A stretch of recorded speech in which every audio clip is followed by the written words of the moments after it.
1942 ו-1690 מנקטים. אחד לקומה העליונה, אחד לקומה השנייה. 1942 עם עוד אחד לקומה השלישית. 1690 עם עוד אחד לקומה הרביעית. 1690 רוצים אחד רביעי. האם הם יצליחו? מצליחים! 4 קורלים לקומה הרביעית בינתיים בברית הכחולה. שאף קורל לא מנוקד, כל הרובוטים זזו. 3083 עם קורל בקומה העליונה שמונח בבטחה. גם 6104 עם קורל בקומה העליונה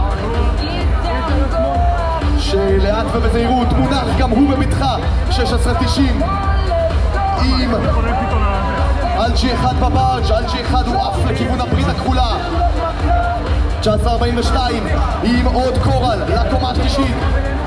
אורביט מנקים את הריף שלהם.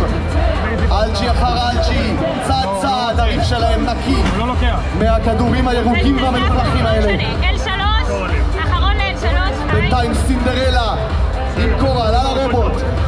גם אורביט מנקים בקומה השלישית. סינדרלה על הקומה השלישית גם הם. אורביט לקומה השנייה. עוד זה מדבר וזה בא. ככה זה שיטת הפעולה בברית האדומה, בברית הכחולה.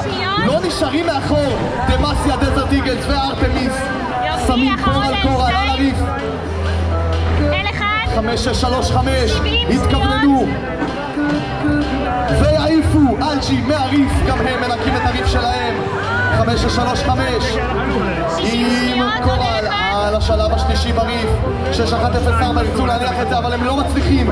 3083 עולים גבוה, ירצו להניח את זה בקומה העליונה, מוותרים, הם לא מצליחים. בינתיים אורביט וסינדרלה מנחתים 1-1. סינדרלה מחטיאים לקומה הגבוהה, אורביט מניחים בבטחה בקומה התחתונה. 4-4-1-6 גם הם רוצים להצטרף לחגיגה.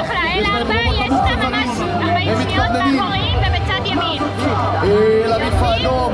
30 שניות ירצו להניח קורל, הם מצליחים. סינדרלה לקומה השלישית, אורביט לקומה הרביעית. 20 שניות, יש לך מאחורים 20 שניות לסיום. אורביט וסינדרלה מפוצצות את הריף שלהם, אבל בקטע טוב מפוצצות בקורלים, לא בשום דבר אחר. 1690 רוצים לטפס, גם 1942 רוצים לטפס. 1690 נראה שהם באוויר. 1942 5 שניות לסיום. 1942 ירצו לטפס